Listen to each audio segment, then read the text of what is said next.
तो कीजिए, जवानी का मजा लीजिए, खाली चुम्मा से क्या होगा।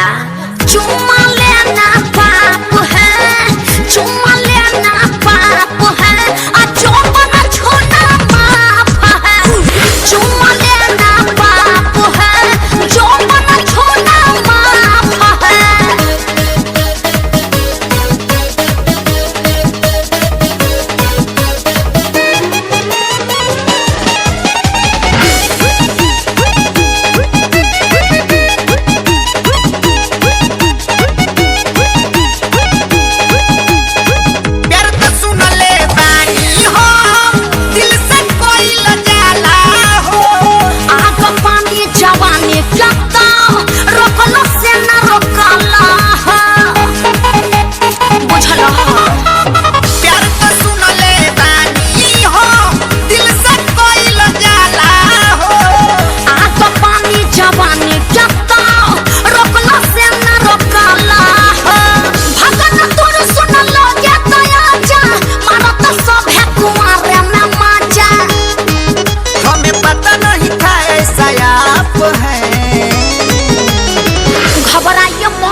ये ऑफर सिर्फ आपके लिए है, मार लीजिए जवानी का मजा।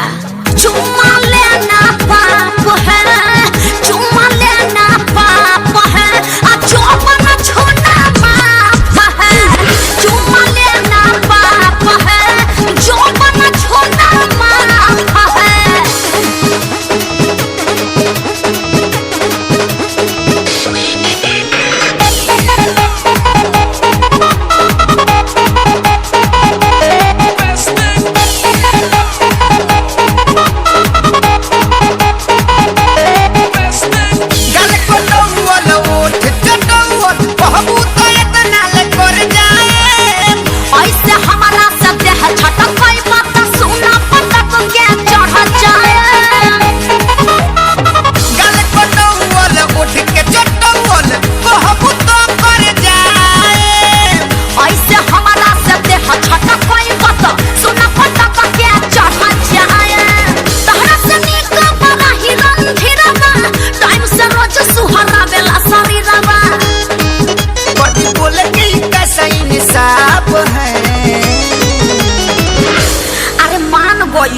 अब तो ले लीजिए ना प्यार से चुम्मा।